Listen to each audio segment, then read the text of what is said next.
is Hannibal here from the Hannibal TV on YouTube. Last week, TNA had their debut show on AMC. It's unknown really how much they're getting. I've heard people think somewhere between 8 and 10,000.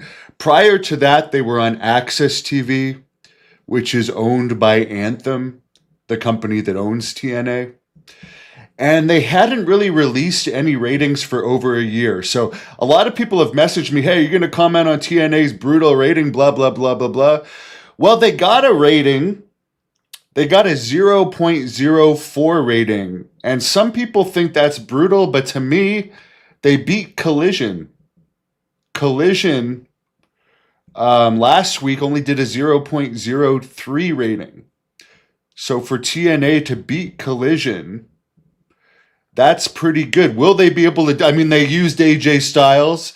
AJ Styles, a man that I beat 2 times in one night when he was New Japan champion. So maybe they should have used me because I'm in pretty good shape these days. I do have a ton of followers and so forth. But no, I got heat. Actually, someone asked TNA about me back in December of 2024. I had a friend. He's no longer my friend. He's a pretty shady guy, actually, but he's the agent of Swerve Strickland and a bunch of wrestlers. One time worked with Harry Smith and said, hey, could I pitch you to TNA? I think they might be interested in you. And apparently he pitched me to TNA in December 2024. And the response he got was that they're hiring only people right now that could work with WWE in the future. And they didn't see me as a guy that WWE would be interested in. And that would be true. And they are in affiliation with WWE. So that was the official reason.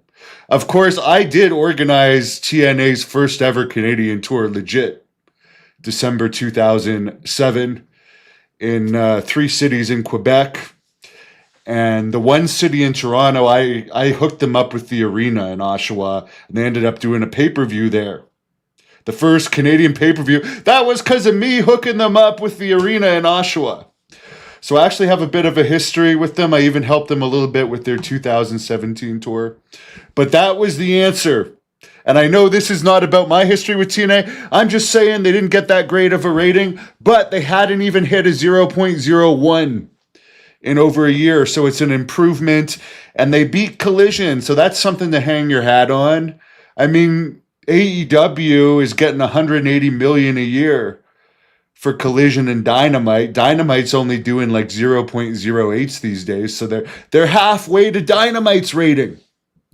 Dynamite apparently, which has dropped like 59% in viewership in the past year, which is sad. Jim Ross apparently fell and is going to be out for a while. He is, from what I understand, the highest paid announcer in wrestling because he's legendary and AEW overpays people. But it seems like he's having a lot of health issues lately, and now he's fallen and hurt himself. So he's going to be out again. So, and I mean it seriously. I hope he's going to be all right. I was looking through the Wrestling Observer before I did this report to see what kind of upcoming attendance AEW has. It's under 1,000 to a little over 1,000 for the most part for their upcoming shows, other than Australia. They're coming back to Australia, and they got about 5,000 tickets out for that. You never heard of AEW Dynamite? Well, as I said, it's gone down 59% in viewership since last year, so there's a reason. The 2 most popular AEW stars on YouTube are Edge and MJF, by the way. Not Will Ospreay, who they paid a fortune for, and ratings have only gone down since they hired him. WWE Unreal has dropped today. I'm about halfway through the first episode. I can't sit through an episode of Raw, so I'm making it through, and I am going to do a custom review of it. I'll do one of every of the episodes, because to me it's interesting. But is it going to help them in the long run? Yes, it's more interesting than their TV product. It's all about getting Triple H over as this great writer. But honestly, I don't know if it's going to help more people want to tune into the problem. A lot of people like Toni Storm. A lot of people don't like how she's being used in this dancing gimmick with which Orange Cassidy's doing with her. And by the way, they're hitting terribly low ratings. So maybe they should switch it up because Toni Storm is one of their most popular wrestlers.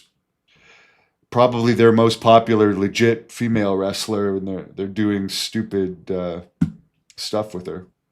Why do I think modern wrestling? What kills a modern wrestling company? The lack of kayfabe and believability. The lack of believability is a big thing. I think that's what kills it for me personally. Someone says, I can tell you something about AEW. Dynamite Kid Jr. is under a 3-year deal and has had only 4 matches. Here's something else stupid. They hired Dynamite Kid Jr., who needs more. It's not like he was that hot on the indies or anything, but they don't hire Davey Boy Smith Jr., a seasoned guy, real tough athlete. But no, we'll pay Dynamite Kid Jr. a contract, and Harry Davey Boy Smith Jr. is killing it in All Japan, but he's believable. He's got a good head on his shoulders. And there's just so many guys there's so much fat to cut in AEW. But I'm going to go back and finish the first episode of Unreal, and I'll give you guys reviews of all of the episodes. Let me know. I heard the actual first episode of TNA wasn't very good. So I hope it gets better.